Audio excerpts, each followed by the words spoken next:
Hello, hello, hello. Are we live?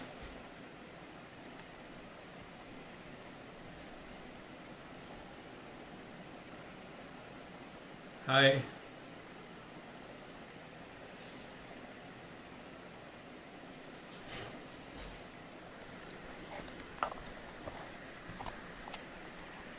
Hi guys. Hello.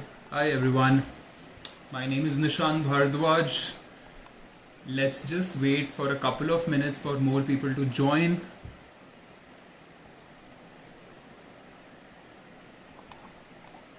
I hope you can see me properly.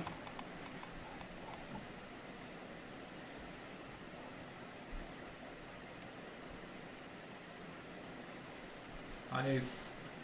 Hi everyone. Hi.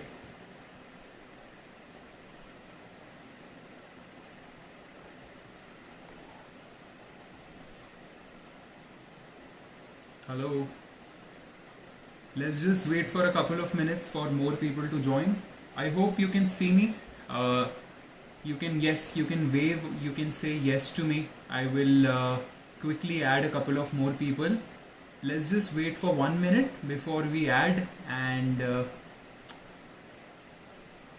hope you can see everything properly, hear me properly. This is just a test.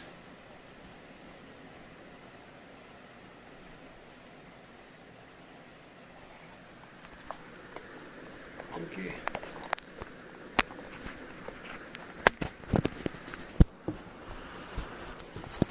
Is this angle better? I think this is better. Okay. Yeah. What's up, people? Good evening. Hi. Thank you for tuning in. My name is Nishant Bhardwaj. I'm a running coach. I'm a Ironman athlete as well. I'm based out of Navi Mumbai, India, and pretty happy to we have been given this opportunity by Fast&Up to come and talk to you guys. uh, I know whoever follows this brand, uses this brand, is actually an athlete. आप सब एक athlete हैं, तो thank you so much आज tune in करने के लिए, follow करने के लिए। और हम बहुत सारी कॉन्वर्सेशंस करेंगे regarding Iron Man, marathons, nutrition and training को कैसे कंटिन्यू करना है। So we'll have this conversation, but before we begin I would like to add my very good friend Blossom all the way from Bangalore, and we'll have amazing conversations. So I'm adding Blossom right now. Let's just wait for her to join in.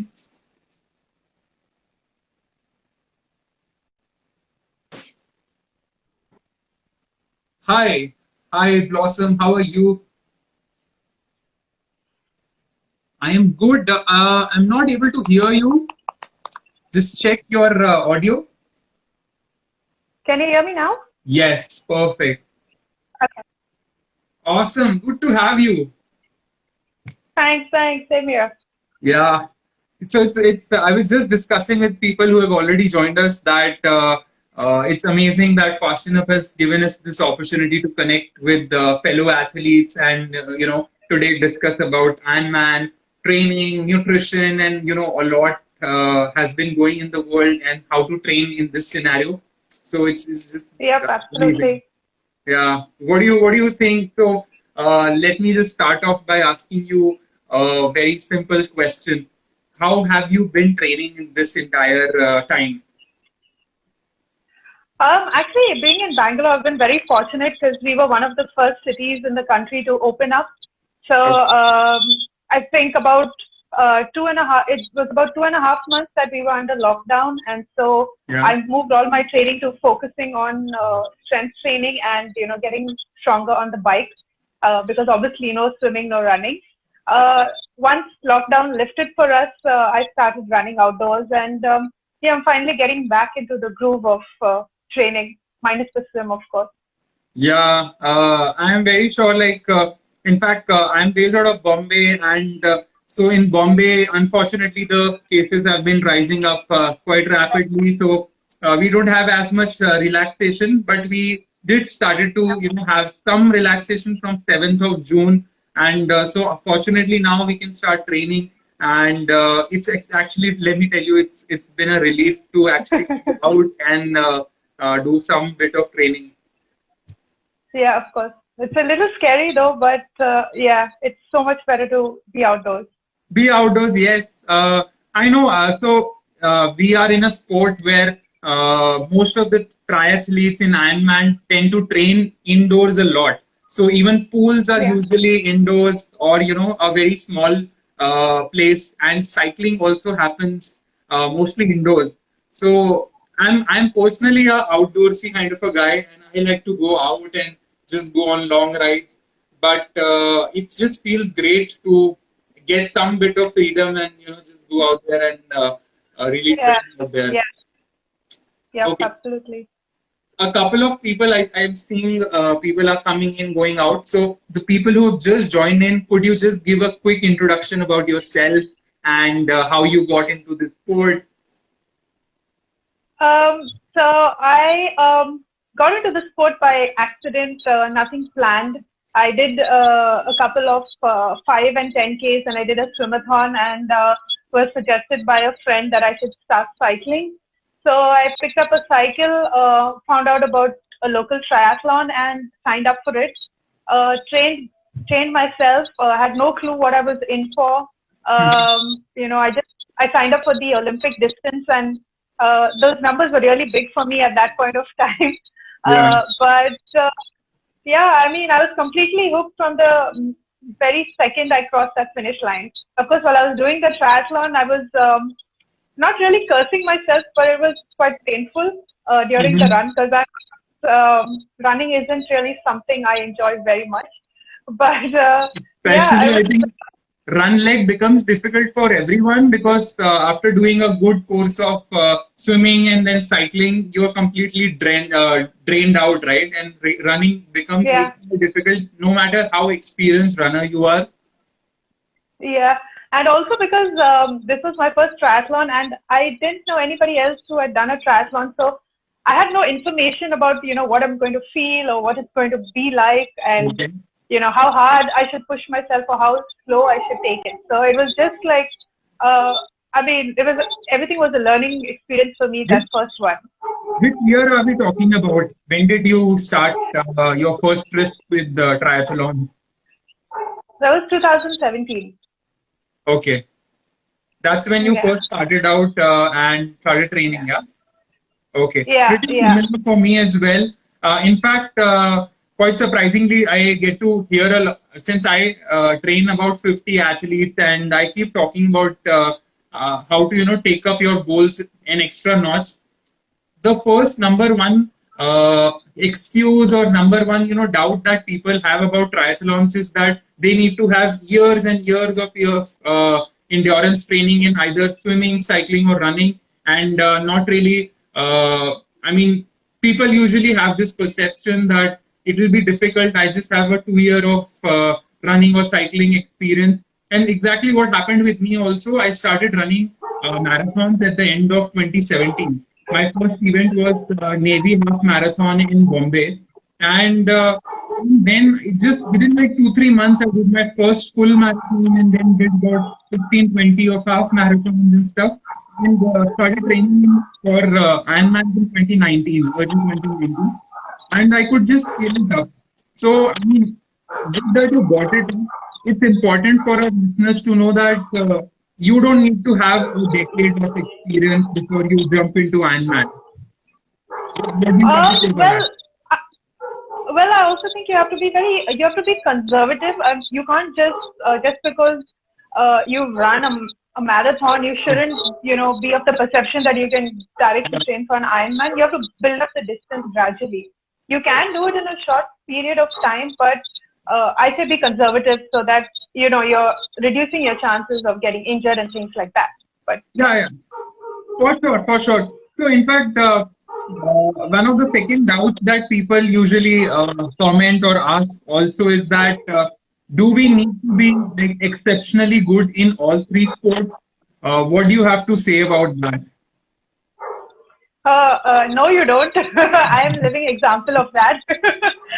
You should just, I mean, you have to train hard. Don't take your training days for granted at all. I Yeah. mean, you give every single training day your best. stick to the plan, follow your nutrition, because race day, race day is I believe it's the reward for all those hard days that you spent on training. You should really enjoy your race. So Yeah, yeah, yeah. that's what I believe. Yeah, and so how do you train? Like, let's say all things being equal, and you can literally go out and start training for triathlons right now. How many hours would you typically train for a 70.3 and a full Ironman? For a 70.3, I'd probably invest about 9 hours a week. That's six Okay. days a week, exclusive of strength training. Uh-huh. And for a full, I would go up to about 13 or 14 hours. Peak training would be about 16 hours a week.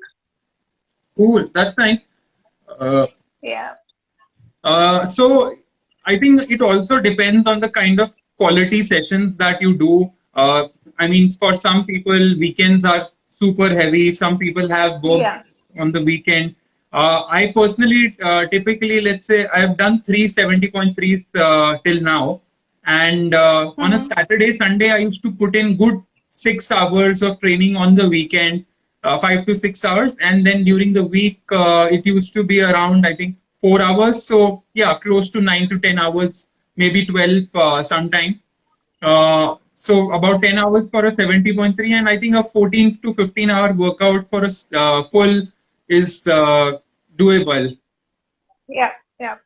Yeah, We also have to take into mind fatigue, right? I mean, you can't, because all of us have full-time jobs and, yeah, you can't be killing yourself training. You have to, like you said, it's the quality of the session rather than the yeah, quantity. So even if training for like 2 hours in a day, you've got to make sure that it's all quality and not just training for the sake of training because you have to spend so many hours, say, on the bike or on the run. So, yeah. yeah, that's Yeah. what I see.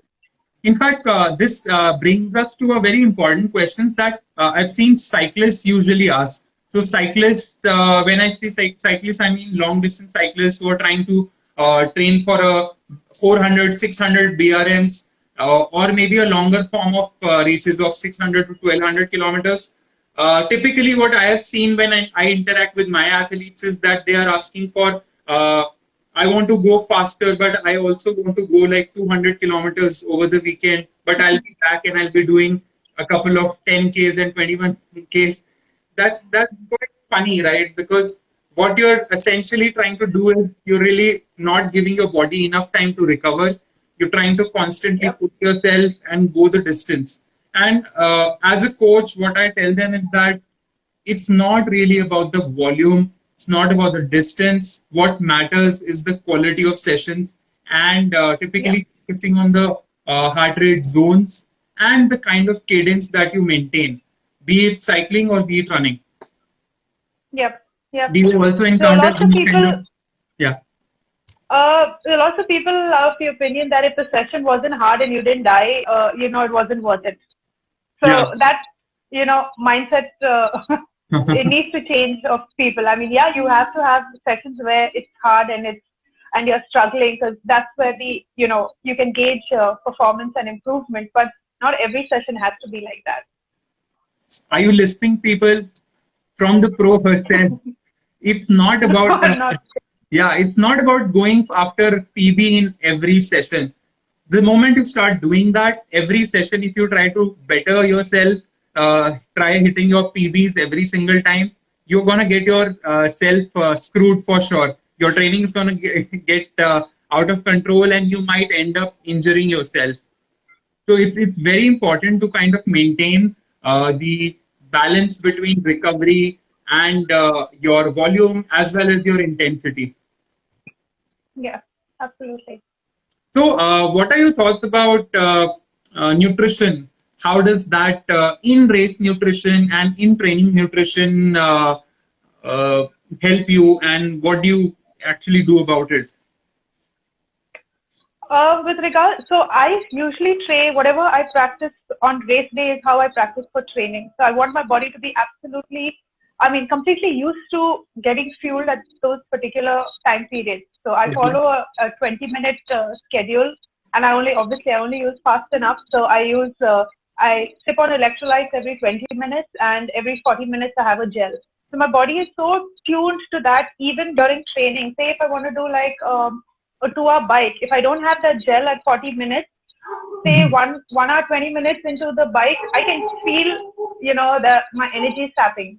Yeah. I do feel a difference. So it also depends on,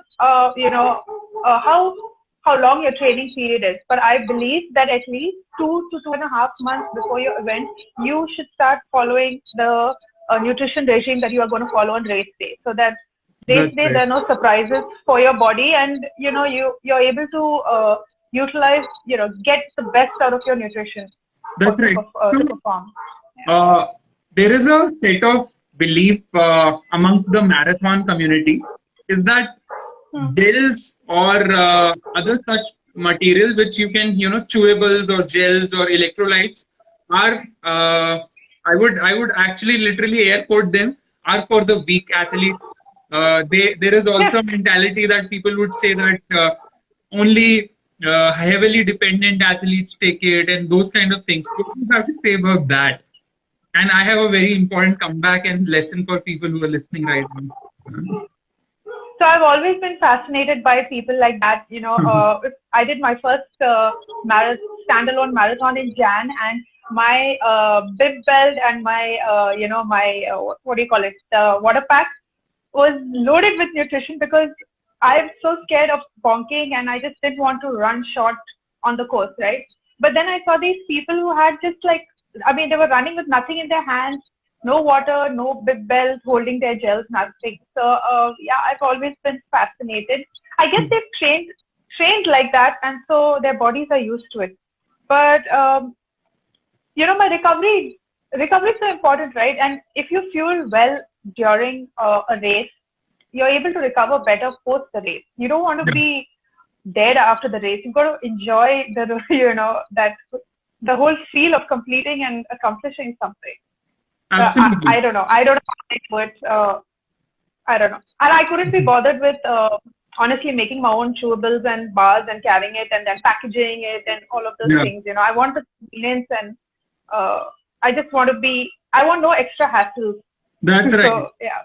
I think that's exactly the difference between efficiency and just getting the Indian word is jugaad. Being efficient, on point about something, and then having a jugaad mentality. So the important lesson for our listeners here is that yes, you can train your body to go a certain distance for about 60 to 120 minutes. Because your body has that kind of reserves, and probably you have trained yourself in a fasted or various other situations where you can adapt to convert from carbs to fat. But that can only sustain you for a very short time. If you do not consume enough electrolytes and enough energy through the form of instant carbonation, then that will affect the recovery process also, and it will put undue pressure on your muscles and tissues and microfibers, which maybe a couple of races you will be fine, but eventually it shows up. The fatigue that builds up over time, the extra effort. In fact, it's ginormous effort that your body has to do during that time, because it's a weight-bearing activity which you're doing. If you do not consume enough electrolytes, salts, or these kind of instant carbon energy based products, it's certainly going to affect you. If you're young, yes, you might take the pressure for maybe a few sessions. Eventually, it catches up with you. So, guys, there is no, I should use the word, there's no harm in actually trying out these efficient products, energy-rich products, which you can literally keep in your pockets and just keep going for longer distances. So it's very important that you take your nutrition, in race nutrition and in training nutrition very seriously. If you ever dream of even starting a triathlon, am I correct? Yeah. And these products are designed to fuel performance, and there are no side effects. People know that these products are good because there's so many of us using it and endorsing it. Not only because we're sponsored. I've been using Fast&Up even before I was a part of the team. So, Ditto. yeah. So, I mean, the thing is, don't be closed to the knowledge that you have. Talk to people and find out what works for others and take a general consensus and try things out when you're training in the earlier phase of training. So you can figure out what works for your body and what doesn't. So, yeah. Yeah, that's right. That's right. What are some of your favorite flavors in Reload? Well, Feeling Reload, I love the lime and lemon. lime and I lemon. really feel like I love it. I don't feel like I'm consuming, of course, I'm you're having taking supplements, you're taking something. I'm having a blueberry right now. It's pretty awesome. Blueberry, you should try it out. It's almost like a I have blueberry cheesecake. that's one flavor I haven't tried. It, and also, guys, this is not a product integration. I am just having it for the sake of it. Honest to God, I mean, the products are really good. Yeah, they are. I've not converted, I've got a lot of people to use Fast&Up and yeah, they're very happy. Yeah. Okay, that's nice. Yeah. Also, yeah. I think it's coming back to the efficiency point of it.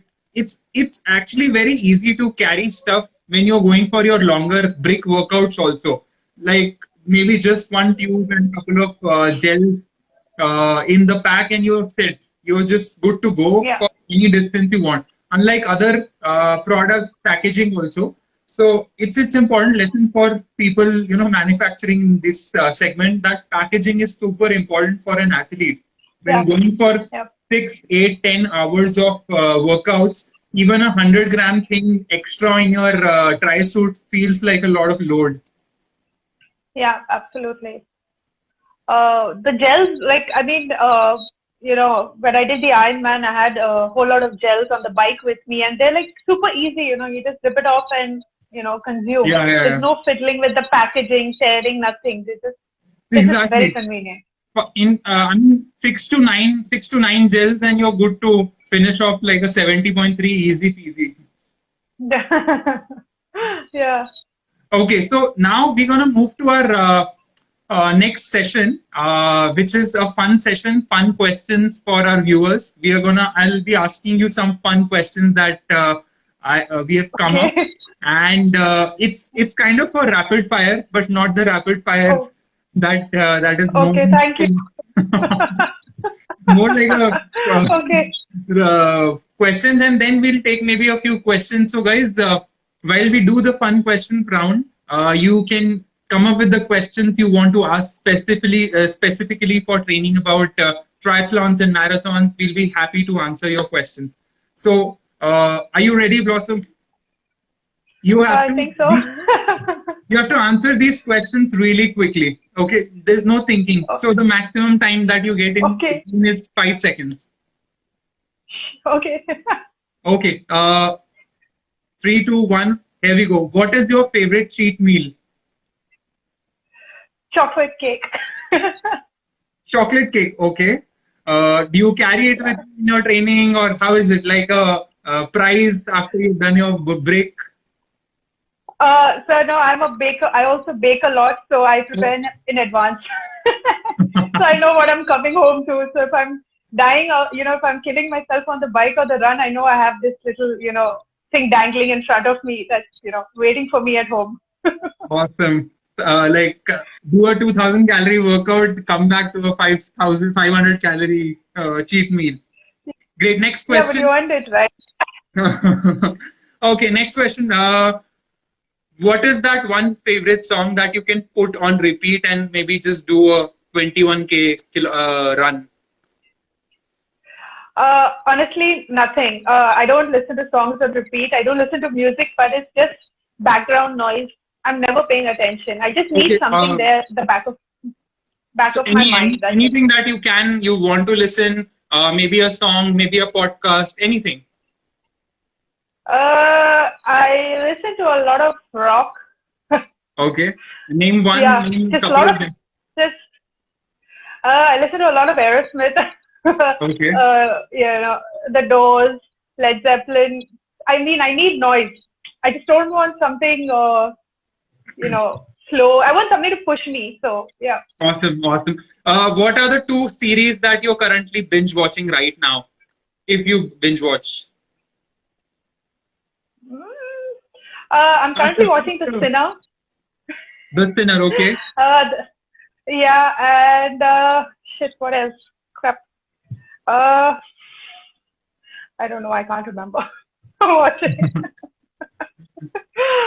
What about Yeah, Money sorry. Heist? Have you not seen Money Heist? I have, but I'm not very sold on it. Okay. Don't say anything else. I'm sure people will jump on it. I know. Yeah. I'm actually one of those people who doesn't watch things that everybody watches. If someone raves about something, I won't watch it. Okay, great. I understand that you might be managing the entire house as well. Which is one chore that you most enjoy doing? I love cooking, but just to set the record straight, I don't manage the house. I'm fortunate to have shared responsibilities. Awesome. I'm sure you're Yeah. one of the lucky ones, like my wife is. Okay. If a film was to be made on you, what would be the title and what kind of movie would it be? Title would be maybe something on the lines of Fierce, and it would, Fierce, yeah, and it would feature me as somebody who's really determined, really hardcore, not distracted. I don't know. I don't watch a lot of movies also. I'm like really bad at this. Okay, awesome. This is a question about for a triathlete. What would you prefer? A flat tire or a torn shoes, and you have at least 10, 15 kilometers of distance to go to the finish I'm line. sorry, can you repeat? Sure. Can you repeat that? So, Yeah. if given a choice, you are in a race and you're about to close in on the finish line, but something goes terribly wrong. You either have a choice of having a flat tire or a torn shoes. What would you prefer when closing in on a finish line? Torn shoes, I'll just remove my shoes, throw them away and run or bike or whatever. Okay, awesome. So these were some of the questions that we had come up with, and I thought it's going to be fun. If you have any questions for me, I'll be happy to answer. While I would request our viewers also to throw in any Ironman related questions, marathon related questions, anything that you want to ask us, feel free to jump in. What's the challenge you face as a coach? What's a common challenge amongst all your or most of your trainees? Okay, so I think being a coach is 10x more difficult than being an athlete. Being an athlete, just have to go out there, get your workout done, and you're sorted. There's an instant gratification. Being a coach, you have to really wear a different hat where you have to help people get motivated to do their workouts, like adhere to the workout plans every single day, and show them quantified results over a period of 3 to 6 weeks and then 3 to 6 months. Quantification is, I think, one of the major challenges, because what trainees don't understand is that they think that aaj ek hi to choda tha, I just skipped one workout or two workout, what difference will it make? But it does make a lot of difference between being a 70% and being 100%. That's a major challenge. Yeah. So what pushed you to start coaching? Okay. That's interesting, because I feel that being a coach, there's a major responsibility of really pushing up people. So I've been creating fitness-based content for about 4.5, 5 years now, since 2015. And I've been an athlete since 2005. I've been running since 2005. But I thought being an athlete is a great thing. But if you can motivate more people, literally handhold them, that just gives you a different kind of joy. While I was creating content also as a fitness, maybe influencer or whatever you call it, creating more content that reaches more people, but that one-off tip or that one-off exercise actually doesn't add up much. But when you literally handhold someone from scratch, that gives me joy and gratification. So I think just being selfish. Okay. We Okay. have a couple Nice. of questions. Let's take those. Okay. Omkar says, listening to body or focus on our performance is better than listening to music. Yes, he's referring to your point. Yeah. Yeah. Good statement, Omkar. That's not a question, though. I'm looking for a question. Kritika is asking, do we require proper training and coaching for triathlon? What is your take on it? Oh, Coaching yes, and of training for course. triathlon. I always say that it's best to sign up with a coach who knows, who you're able to share your goals and basically your goals, so that the coach can draft out plans for you. And I believe that, as a person who's training, you're spending so many hours training, you're also working. You really don't want the additional responsibility of charting out, a training plan. That's how Yeah. I I like it ready-made. My coach knows what are my goals, what are my expectations, what I'm hoping to, get out of every race. And Yes. so she plans it accordingly for me.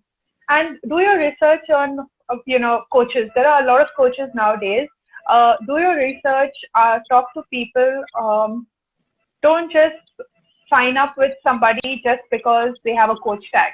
Because, Yeah. there are a lot of people in our country who are coaches, Yeah. which is great because now that means that people have access to so many more, a diverse group. But Yeah. do your research. It's very, very important. And if you're not happy with your training plan, or you find it difficult, or you're facing a lot of challenges, talk to your coach. Maintaining a good coach trainee relationship is vital. But Yeah. yes, training properly for a triathlon is extremely important. It's because this is three sports, right? Yeah. You need to dedicate as equal amount of focus on each sport. This is not just one. So to Yeah. bring all three together, to perform on race day is really, really important. That's right. In fact, there's a similar question which I'll just quickly take it. There's a question from Busy Ling.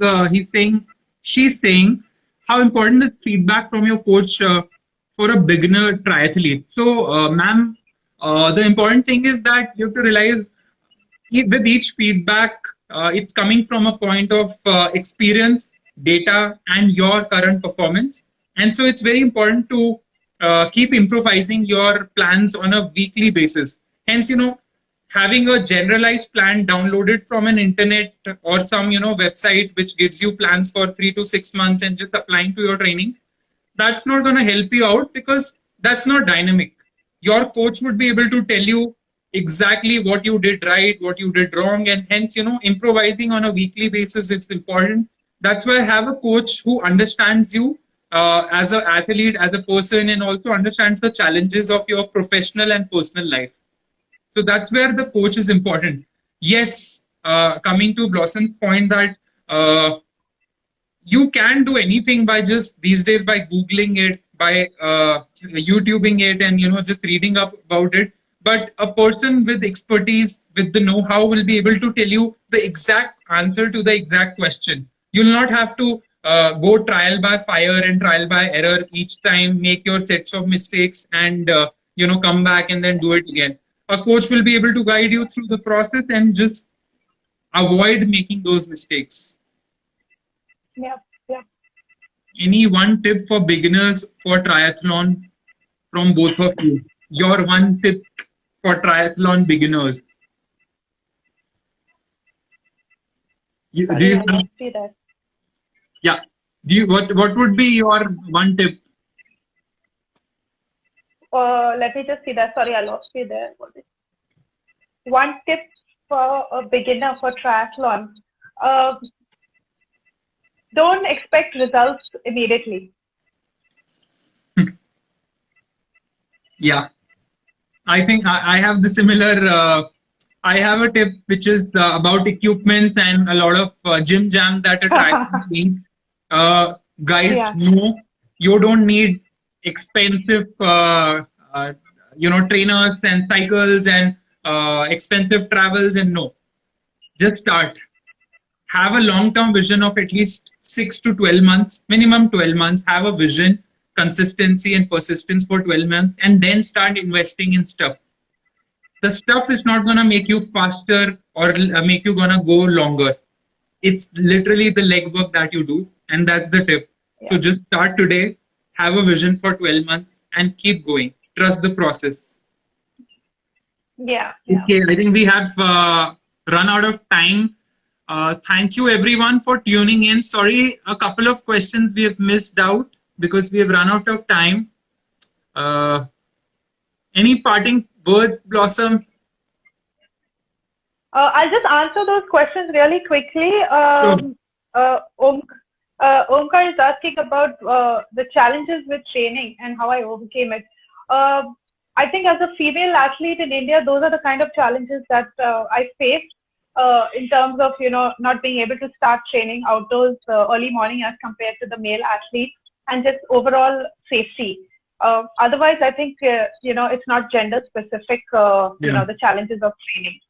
And somebody is asking about feedback from a coach. How important is it? I think it's very, very important. You need a coach who is very, very communicative and who's there for you, because your coach is like your best friend, when you're training. You want feedback, you want answers. So, yep. So, sorry, really quickly, all the best to everybody who is who is already a triathlete and who wants to enter the world of triathlon.